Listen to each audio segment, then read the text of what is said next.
And then, where was I? Oh, yeah. Okay, so Jackie is an intersex individual who will be discussing her experience in the healthcare setting. She is the Miss America winner of 2022 and an intersex advocate. Let's give a warm welcome to Jackie Green. Hi, so my name is Jackie Blankenship. My maiden name was Green. If you live around Grand Rapids, West Michigan, you might have heard of me as Jackie Green. I am a broadcaster. So I like to tell people when I do these speeches that it's kind of funny 10 years ago or more than that when I was in college. If you would have told me I would be speaking in front of groups of healthcare individuals, I would have been like, absolutely not. There's no way you'll catch me doing that. But here I am. So my background is in communications and broadcasting. I work currently for a radio station here in Grand Rapids. Before that, I've worked in news, and I have a wide background in public speaking, but not a long background in talking about healthcare. As Cameron said, I'm an intersex woman. So that is a moniker I've not always gone by, and it's not something I was always as accepting of in myself. And that's really due to how I was treated in the healthcare providers growing up as I was diagnosed with an intersex condition. To give background, I have what's called complete androgen insensitivity syndrome. Now, to go back even farther, to start from the beginning, we'll talk about what intersex is. So hopefully you all have a vague understanding, but for those of you that do not, intersex infants are pretty common. 1.7% of the population or more, we believe, have an intersex condition, and that's just the ones that we know that have been diagnosed. So there are hundreds of babies born each day that could have one that are not diagnosed and are going under the radar to us.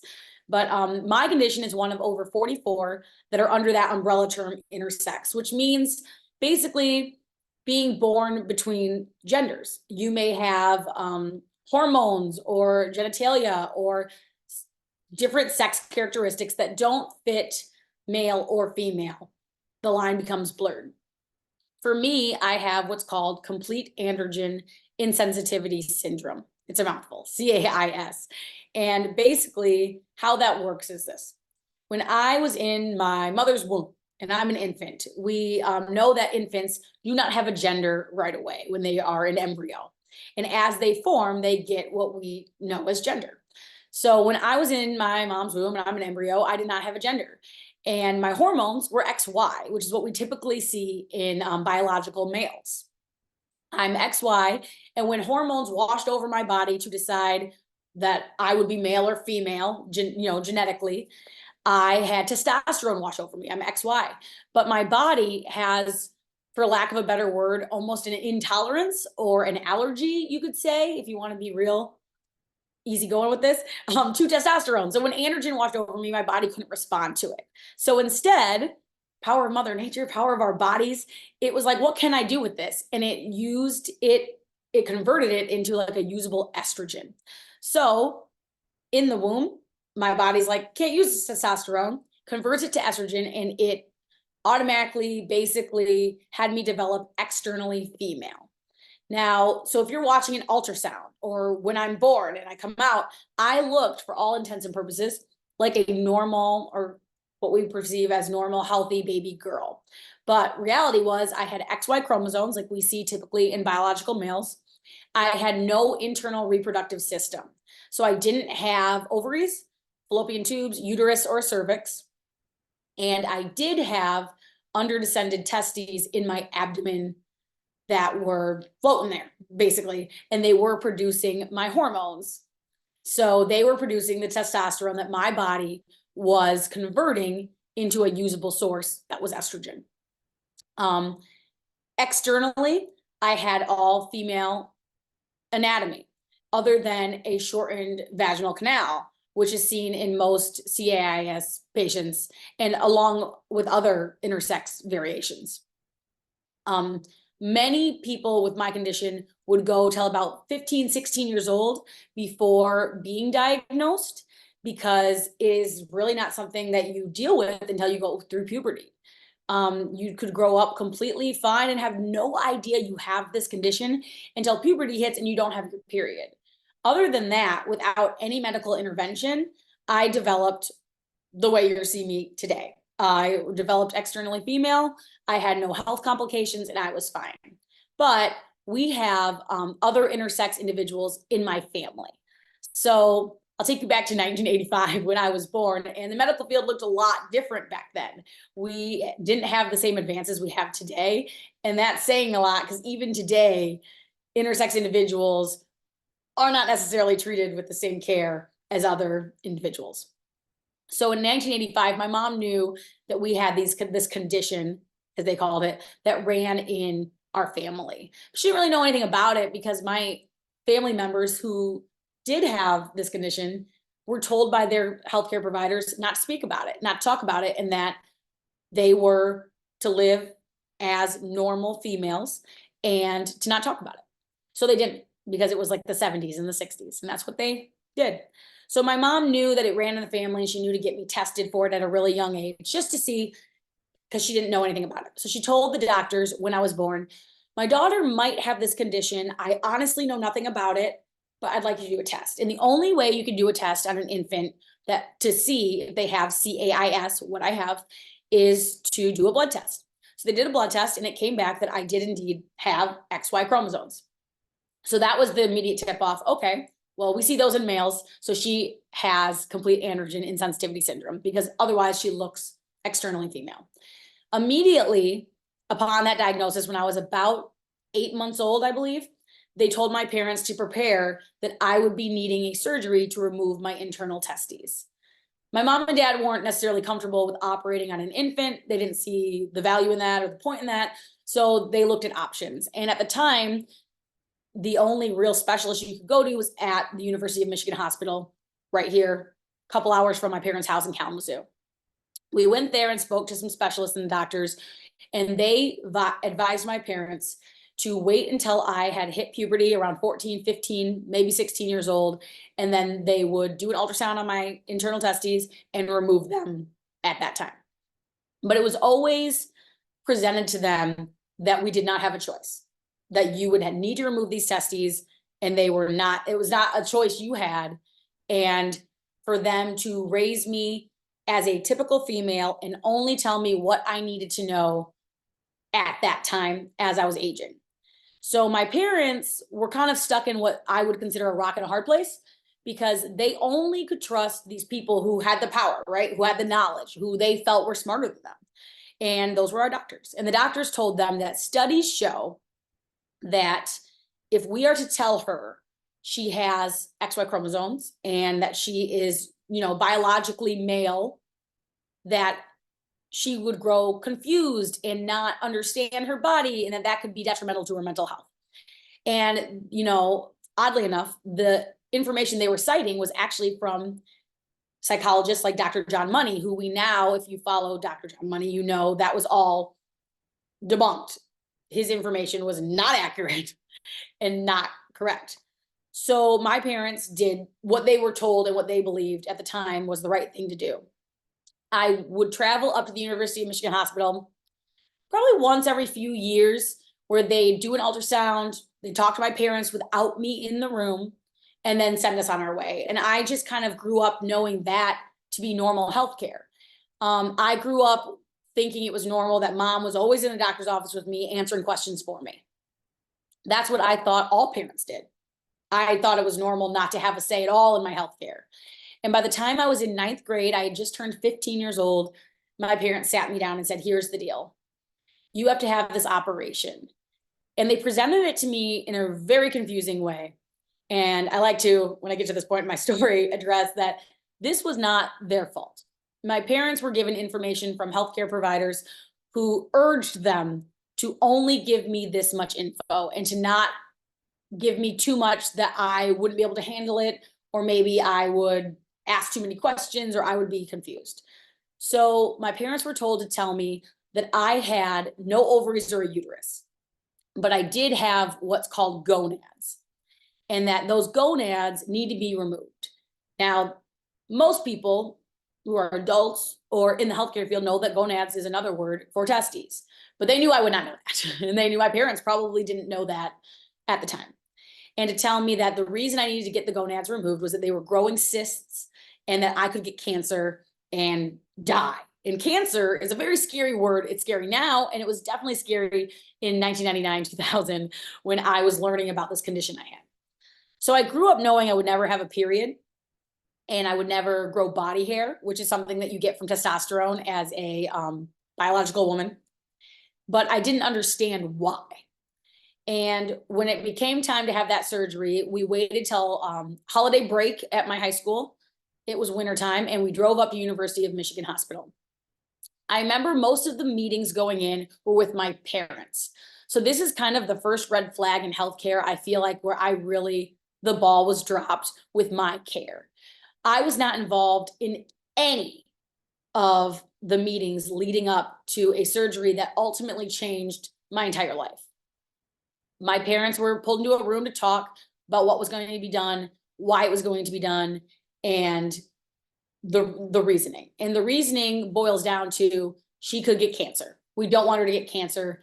She's a female. We've made sure she's a female and she doesn't need testes. Let's get rid of them. So then my parents came back out. They brought me back into the hospital room with them, and they did an ultrasound to find them before the operation. They found the testes, and I remember the doctor doing the ultrasound was very careful with how she described what they were looking for. She made a point to measure them and tell me how small they were and how, can you believe we're going through all this for these two little things that are just this big? They're no big deal. And that was that.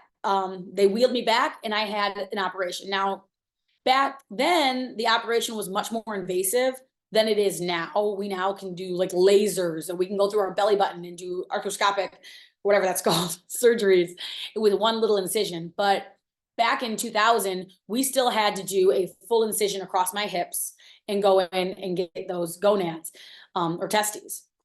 It was really invasive, and I ended up having to stay the night in the hospital for like, I believe it was 2 or 3 nights. Don't quote me. I woke up from it, and the first thing I remember was being really out of it. And I had a catheter. I was out. And the doctor was saying, hey, it was a success. You're all good. We got him out. You're good. And they wanted to present me with medication that I would need. They first showed me my Vicodin and all the painkillers and why I would need them. And then they handed me a bottle of HRT, hormone replacement therapy. It was estrogen. And they said, because we removed this, you now need to take this medication. And that was the first time I thought, oh, okay, no one told me that.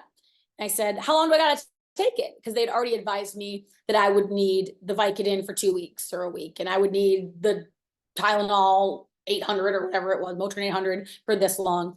And they said, well, this one is different. You're going to need this the rest of your life. And that was just a shock to me. I remember, and that seemed small, but that idea, I had never been sick. You know, I'd gotten the flu here and there or had strep throat, but I had never had an ailment. And to me at the time at 15, medication was a sign that you had something wrong with you. You were sick, but I wasn't sick and I didn't feel sick. And I was at a very vulnerable age, and I didn't even necessarily feel different because a lot of my friends were just now starting to go through these body changes. And I looked like them. I was still developing fine, and I didn't understand why suddenly I needed this medication. And they said, well, we took away your natural hormone production by having this surgery. So now you need this.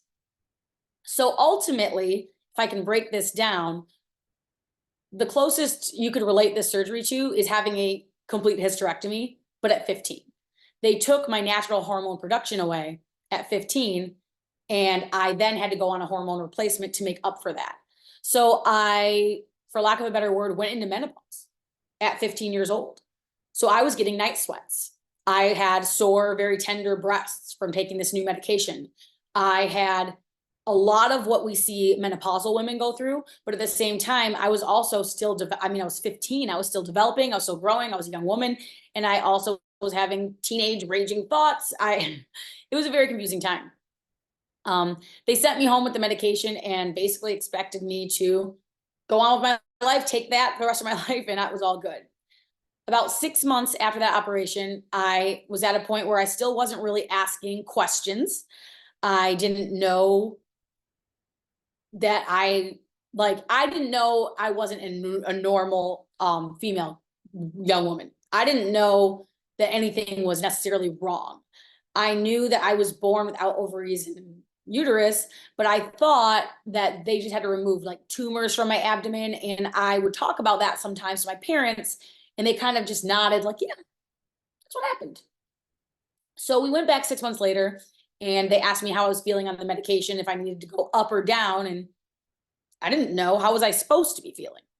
I kind of felt like I felt before the surgery, I guess.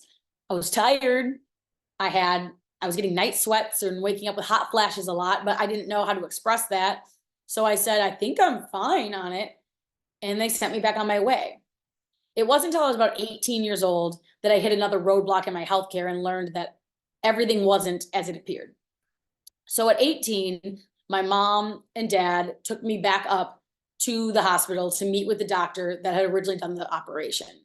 At that time, they left the room because I was a legal adult, and now they didn't need to be the one to feed me information, is how I gather this. The doctor explained to me that another portion of my surgery is that I was born without a vaginal canal. I didn't quite understand what all that meant. I was not sexually active, and I wasn't at the time thinking about that. I was a junior in high school, just turned 18, and I was definitely thrown for a loop. What do you mean I don't have a vagina? I looked down, and to me, I see one. I feel like I have one. And the doctor explained, well, you don't, technically, you don't have the canal. So we have two options for you. You could choose to have an operation where we create one, or you can do dilation therapy. And at this moment in time, I was very confused. I had seen a doctor, I'd been sick, I'd gotten physicals, I was very athletic, I did a lot of sports, and we never talked about any of this stuff before. None of this was new news for me. I had gone and seen doctors all over for various ailments and problems, but my mom and dad are always there. So they were able to get right to the point without anyone asking me questions that might unveil the true nature of what was going on with my body. So I didn't want another operation, and that sounds absolutely horrible. So I said, well, I guess I'd want to do dilation therapy. And I'll never forget it, because the doctor told me, if you want no one to know and it to be the same with your partners as you become an adult, you need to do this regularly for the rest of your life. So that was the second thing that happened that I was told I would need to do the rest of my life, that something was wrong with me, the way I was. I'm first get put on a medication, which is in my mind for sick people. Something must be wrong with me if I need to take medicine to make me function. And now two is I need to do dilation therapy to be perceived as a normal female. So it was quite a shock. They handed me a brown paper sack at the hospital. They had actually had me at the children's hospital of all places, because that's where they did the operation years ago. And that was where I was most comfortable going. And in the brown paper sack, they gave me 5 dilators, rolled it up so no one could see, and sent me on my way. My parents were in the waiting room, asked me if everything was okay. And I said, yeah. And we left. I took those, I threw them in my underwear drawer and never looked at them again because I was uncomfortable. This was still at a time where we didn't really have Google. We didn't have the information we do now. It was like 2002 or 2003. So I couldn't just go on the computer and look up the information that I can now, even though I had questions. So now I'm going ready to go into college, and I kind of have taken this whole big thing of my life and I've blocked it out. I've managed to not ask questions, not learn anything about myself, and just be like, well, I feel normal. I look normal. I must be a normal girl. And and no one's going to ask me that. So I can keep hiding, flying under the radar. So when I left for college, I actually was on a cross country and track scholarship, and they sent a letter home that the NCAA requires you to have physicals on file with each university before you can compete. And I remember before we left, my parents said, you need to sign this waiver that you are not going to use their doctor. You have to go to your doctor. I didn't think anything of it. So I said, okay. So I did. And then we drove back up to University of Michigan to get my physical and my forms signed. When I was there, the doctor explained to me, we're going to do this physical and sign this off. And we're going to send it to your college. So that way you can run cross country and track. You need to make sure when you do these physicals, you come to us or you go to a doctor that we refer you to. If they find out you have this condition, we cannot promise you that they will allow you to compete. And that was the third time in my healthcare journey into my young adulthood that I realized something's wrong. Why can't I compete? I wasn't laying the cards on the table. I wasn't even that good. I was very much a middle of the pack toward the front of the pack runner. If you have a running background, you'll know what that means. But I was definitely capable of running in the front. I wasn't ever going to win a race against 200 people. I was scoring points and doing well, and I was well enough to get a tuition scholarship at the end of the day. So I didn't understand why they wouldn't want me to compete. And basically what it boiled down to was I was genetically male. I had XY chromosomes, and they said if they want to nitpick, you can't compete as a biological female for the NCAA. That was the shock of a lifetime. And that was the first time I grew a fear of healthcare providers, because I realized, what if I go in and tell them and then something bad happens? It gets back to the school. Something bad is told about me, and then I lose control of my life. So I said, okay. And I never spoke about it again. Well, then we fast forward. I am now in my mid-20s, and I've managed to avoid going to the doctor for years, to the point where I was missing doctor's appointments and having really bad healthcare experiences. At one time, I got so sick with a flu that I was in my room with a fever of 103, vomiting, and just out for the count. And I would not go to the doctor because I was afraid. I was afraid of going to the doctor until my roommates called my parents to drive up to Big Rapids, Michigan and get me and take me to the ER, because they said, she won't go to the doctor. We don't know what to do. And ultimately I had mono, and they did. It was good. I got hospitalized and got some fluids and got on medication. And then I got better over time. But I had a fear of seeing the doctor that was planted in me, that not only will your peers not understand this condition you have, but other medical professionals will not understand this condition that you have. At about 25, 26 years old, I'm out of college. I'm engaged to my now husband. And that was when I started really asking questions about myself and needing answers. So I went back to my doctor who performed the operation on me, and I basically got in her office, sat down, and she said, what's going on? We haven't seen you in 10, 15 years, And I said, I'm just really confused. I want to know what happened. Why did I need all this? Why did I have all this? She seemed pretty taken aback and immediately blamed my parents for not giving me the information I needed, and said that was their job. We talked, and they did not want us to tell you everything, but here's the deal. Then they explained to me basically what intersex is. But when they explained it, they called it a disorder of sexual development. So again, what am I on? Number 5 of something's wrong with you. Disorder is inherently means something is wrong. A disorder means you're not functioning properly. But I was functioning properly. My body was developing and working the way it was supposed to work. It just wasn't the way your typical female's body works. So they told me I had a disorder of sexual development called CAIS and what that meant. They told me about the XY chromosomes. They told me about my testes. They told me why they removed them and why I was on HRTs. I left that appointment very rattled. I realized I did not want to go back to that doctor anymore. I felt unsafe there. My mental health was starting to struggle, and I needed to find a new primary care physician, and it wasn't reasonable to drive from Grand Rapids to Ann Arbor 2.5, 3 hours every time I wanted to see the doctor.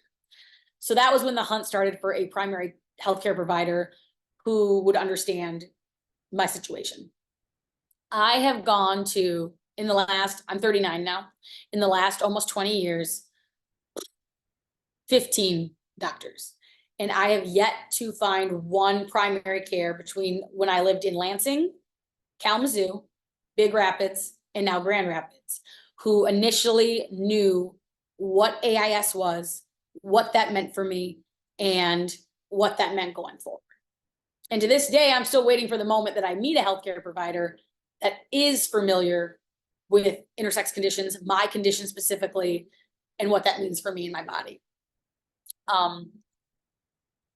Situations I've ran into as an adult, now I've already accepted myself moving forward here. I know what I have. I know who I am, what I am, and it's fine. I'm now in a good place.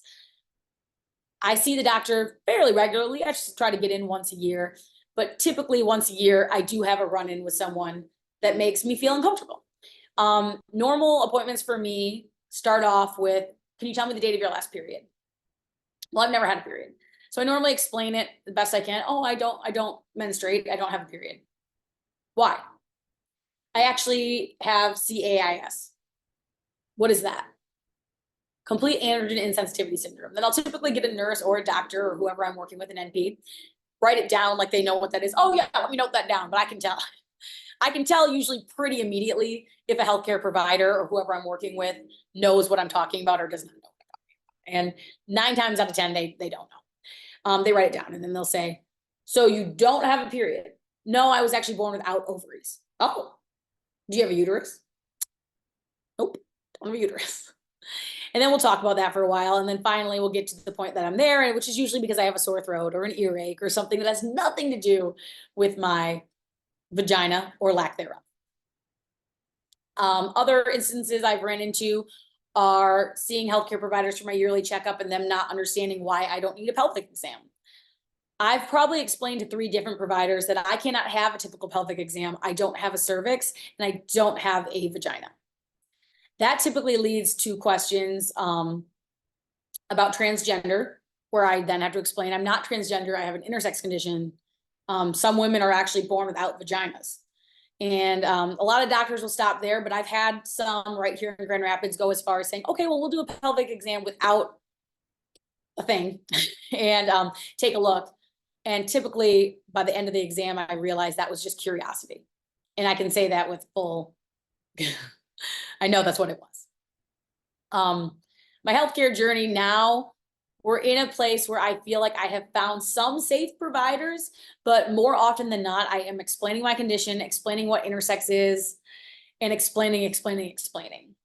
That's the hardest part with having a condition that is rare and you're told growing up is something that other people won't understand. Other people don't understand it. That's the one thing the doctor did not lie to me about. Other people don't understand it because it's not taught enough. I've had a lot of healthcare people that I've given speeches to or spoke to that have told me we did cover intersex variations, but it was like 1 chapter, 1 hour in all our years in college. That's not enough. There are 44 or more conditions that we know about. Imagine the lack of knowledge we have for these patients. And I'm just one, I think I'm one of the more common, CAIS is one of the more common conditions you can be born with when you are intersex, but there are other conditions like PAIS, which would be partial androgen insensitivity syndrome. And that is where you might have some testosterone, but there's no way to know how much your body's producing and how much, what's going to be the more dominant hormone. So operating on a minor who might not be fully developed yet, when they have PAIS, could be very detrimental. You could be taking their dominant hormone, and as they develop and get older, they might feel like, no, you picked my gender, and I'm not that. I don't have that problem, thankfully, but I've met many individuals who do have that problem, who did have that, who had life-changing operations that they can't take back, that has taken away sexual function, that has taken away their quality of life. And it's hard to meet safe healthcare providers when you have a condition that has been taught for generations is fixable. But now that we're here in 2024, we can all understand that there's nothing to fix. Intersex people are just another form of people. I'd love to take questions if anyone has any questions coming in. I know I've gone on for a long time. Jackie, I've got a couple questions for you. Perfect. Are intersex individuals still told to not talk about being intersex? You know? Yeah. So As far as I know, yes. I've talked to a lot of intersex individuals around the state of Michigan, especially, but most people have the exact same story I have, very similar. When I went on a journey to find others like me, at the time I was told I would not meet others like me, that it was very unheard of. It was very, very rare. People wouldn't understand. Don't talk about it. You will not meet another person like you.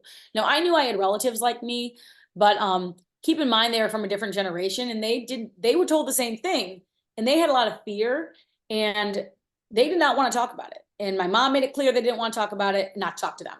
So I knew I had to look outside of my family to get answers and to meet others. And I found a conference that one year was held in Chicago. And it was for people with differences in sexual development. When I arrived, I got to meet over 100 individuals from age 12. They had a youth group all the way up to 65 years old, all with different varying intersex conditions. And we sat in a circle and did a share time, basically, where we all had a couple minutes to tell our story and air our grievances and just talk about how we felt about healthcare. And the underlying tone that, after listening to 40 people tell their story, was we all had the same thing happen. All of us had doctors that didn't give us all the information, that gave parents information, but fed them with enough fear that they didn't pass on the information. And at the end of the day, we've advanced a lot in the medical world. I think we can all agree we've advanced in technology, but we are still, for the most part, preaching the same information, because America is made up of small towns. And when you're looking at towns, like I like to use Big Rapids as an example because I lived there for many years while I was in college. When you're looking at these small towns like Reed City, Big Rapids, that's what makes up the majority of our country, right? Those people are not getting the same information that you might be getting in a big city with bigger hospitals and more accessibility to healthcare. So when someone is diagnosed with an intersex condition there, which is probable, they're getting the same treatment that I got, which is to hide it and not tell people. Isn't something like 1.7% of the population intersex? Yes, so 1.7% is intersex, which is about as common as having red hair, they say, which is an interesting statistic. It's super interesting because that's 1.7%, that's going off of the people we know who have an intersex condition, right? There's, how many people do we not know that we're not keeping track of, that are flying under the radar? We have another question. What are some good resources for healthcare professionals who want to learn more about the 44 plus intersex conditions? Yeah, I always send people to interactadvocates.org. So that is a group of individuals that started with only young people and has kind of branched out, spreading awareness and bringing advocacy for people with intersex conditions. And their whole goal is to stop non-consenting intersex surgeries. So a big misconception in the intersex community is that we don't want surgery. We're against all surgery. Don't cut us. But the reality is it's not necessarily that we're against any and all operations and surgery. We want a choice in this say, and we want full informed consent. And full informed consent in the intersex community is basically unheard of because a lot of the operations that are happening, almost all of them, are on minors. And you don't need to give a minor full consent because you're telling their parents, and their parents have the option to tell you.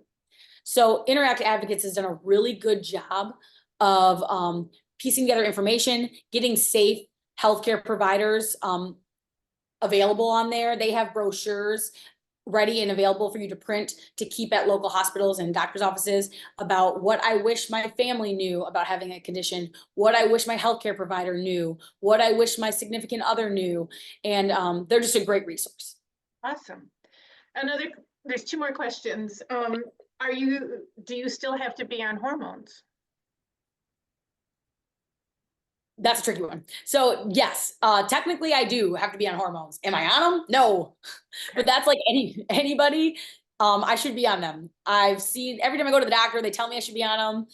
But this is where my healthcare definitely dropped the ball. The big question I get locally when I go to the doctor is, well, we don't know if you need them. Let's test your estrogen levels. But that's very hard for doctors to read for me because they say, well, we don't know where you started. We don't know Right. where your baseline is. We don't know where you should be at estrogen levels, right? Because I've not had my own estrogen since I was only 15 years old. So it's hard to give me the correct amount of estrogen and know what my body would thrive on and what it needs. And can I get get enough calcium and get other things to help my bones? So I've yet to find a doctor that I feel really safe with to talk about that with and explore HRT options, because I don't feel any different on it than I do off of it, honestly.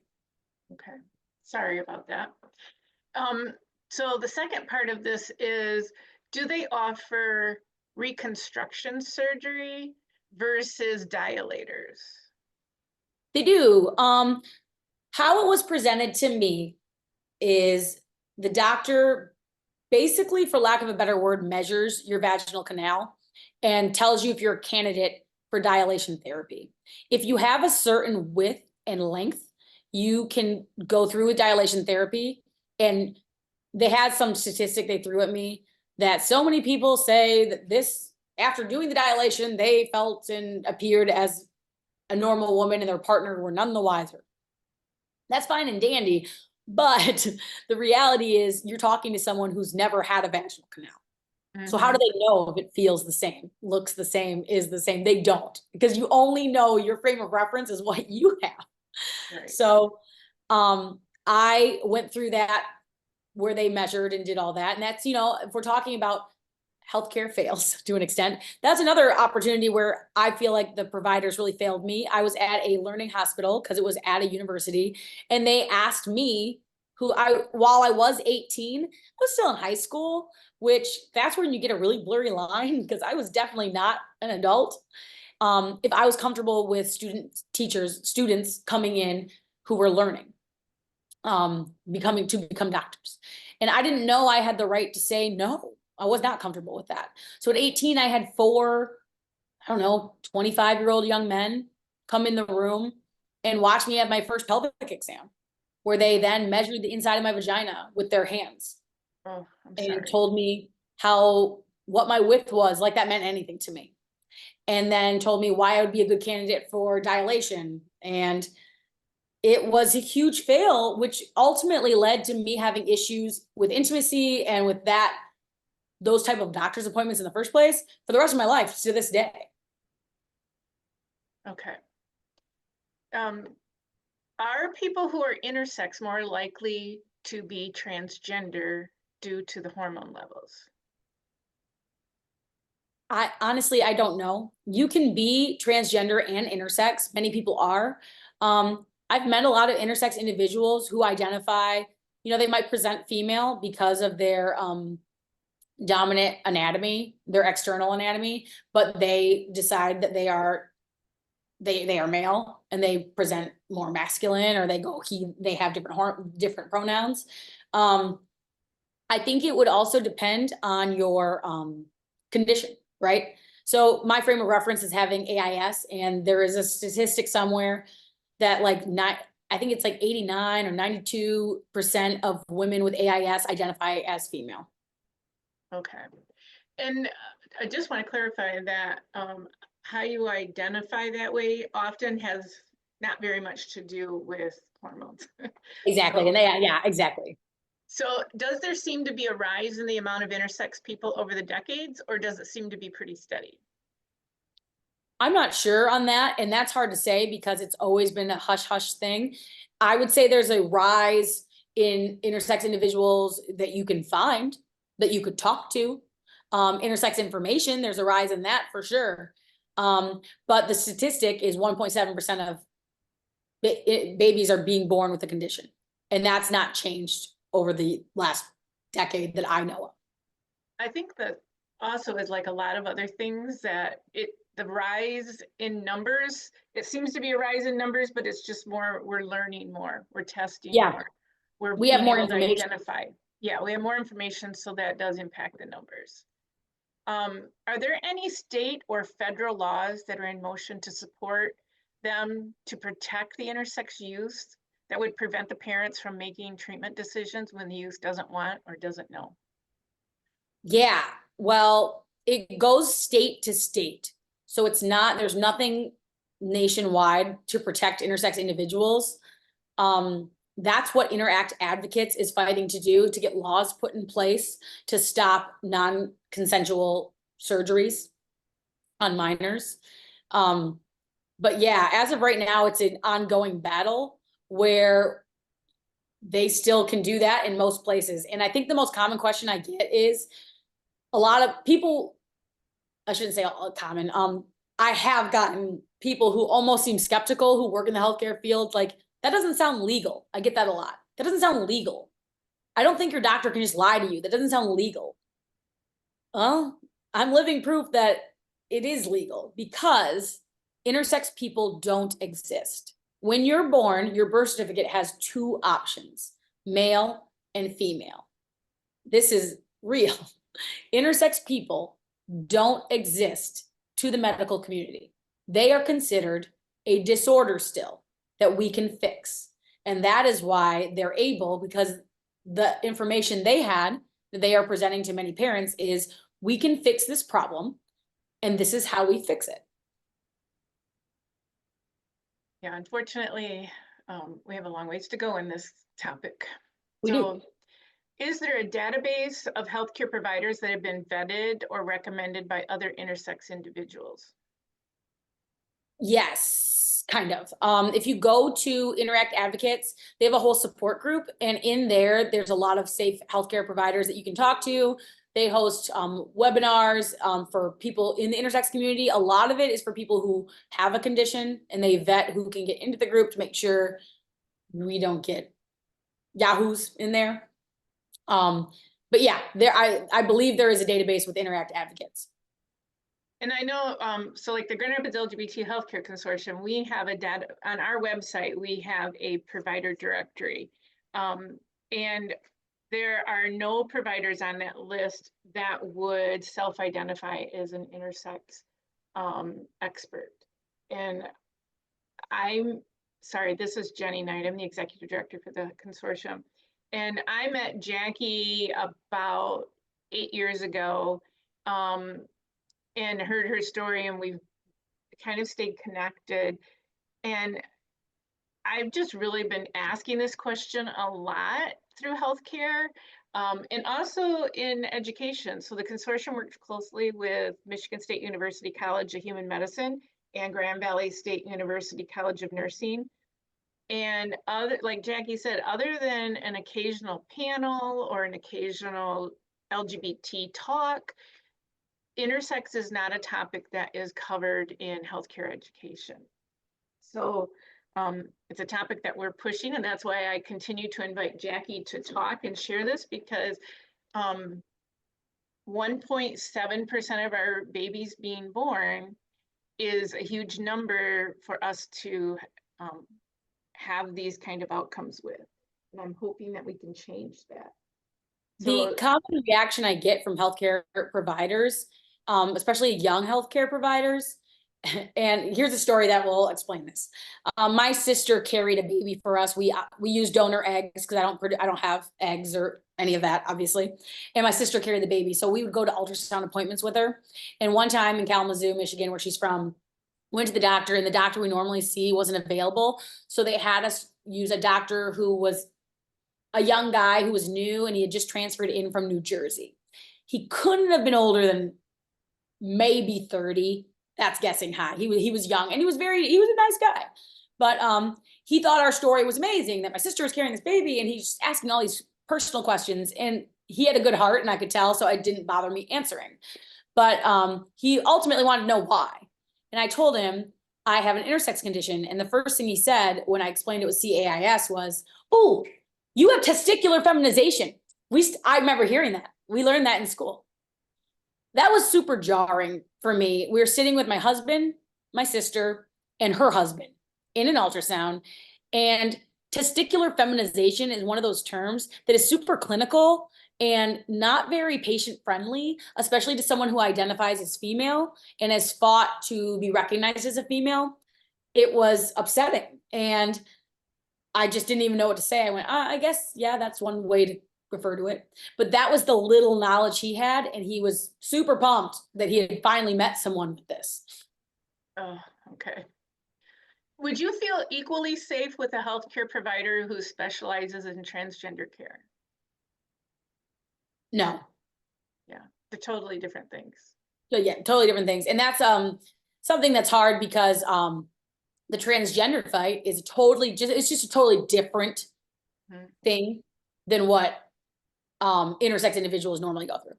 Yeah, and I think that's a common question, and I think that's a common thought that people, there's an assumption that intersex and transgender go hand in hand, but that's not true. They're two totally separate It's like identities. inclusion circles, and Yeah. we have a lot that meet in that middle circle, right? Like we do similar journeys in terms of needing HRTs or operations, having identification issues, and but we have our own circles that are completely different. Yeah. So Jackie, how does spouses often handle these kinds of things? Because, and I mean, you are probably an extreme case because you have a national platform that you talk Yeah. about being intersex, so that is very public for you and your family to live through. How does Jimmy deal with that? Yeah, he took it very, very well. Most boyfriends or partners I had took it well, but granted, the information I had varied as I aged, so the information I was giving varied.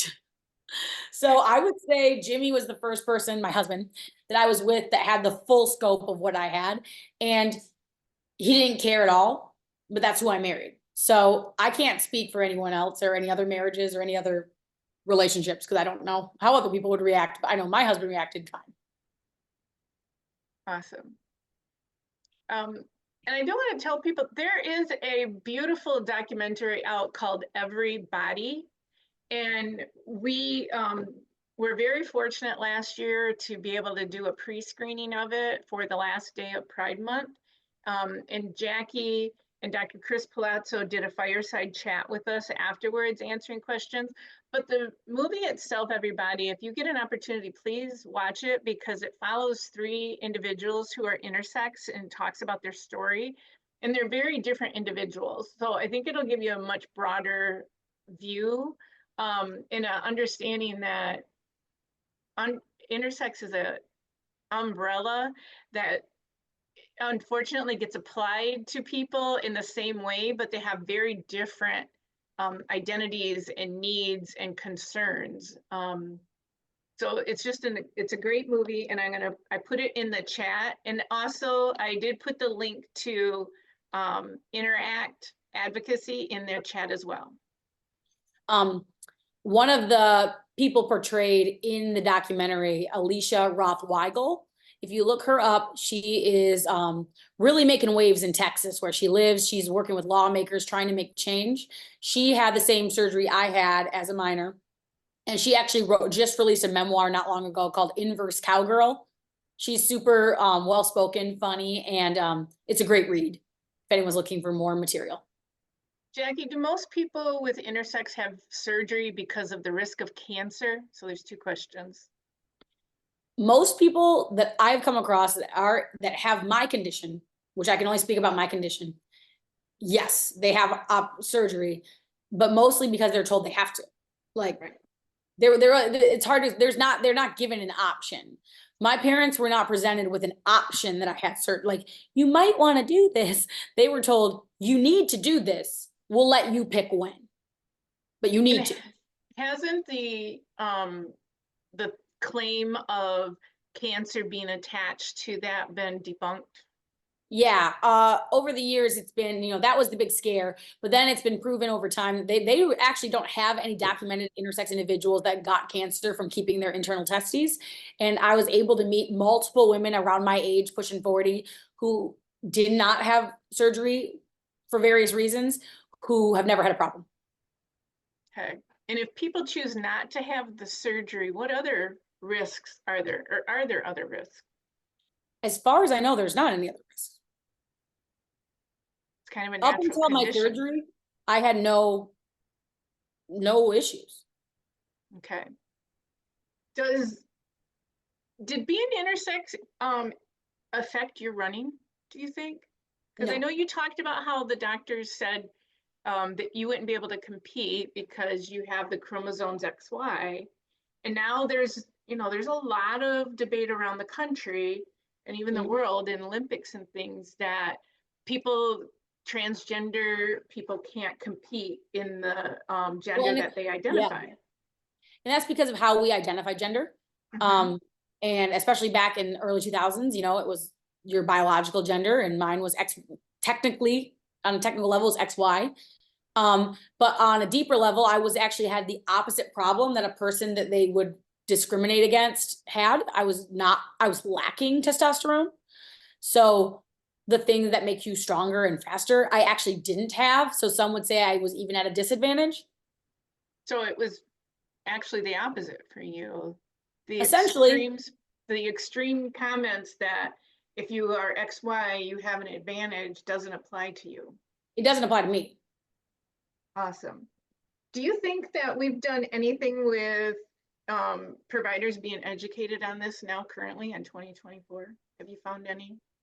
No, I'm a little bit of a cynic when it comes to this, but I have to be honest, I don't think I've seen a shift with, more providers knowing more. I feel like, and maybe that's because I don't live in a big city. I feel like it feels the same as it did 5 years ago and 10 years ago. All right. Thank you, Jackie. Thank you. We're 5 minutes to time, so I'm going to turn it over to Cameron. All right. Let's cue this up. Right, so thank you so much, Jackie, for your time sharing this service. We appreciate the work that you're doing that's impacting the LGBTQ plus community.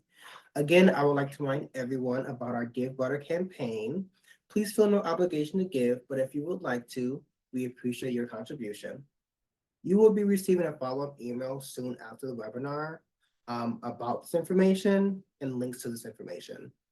If you're receiving CEU credits for this webinar, this information will also be put into that email. I want to remind everyone again that this session was recorded and will be uploaded to our website next week.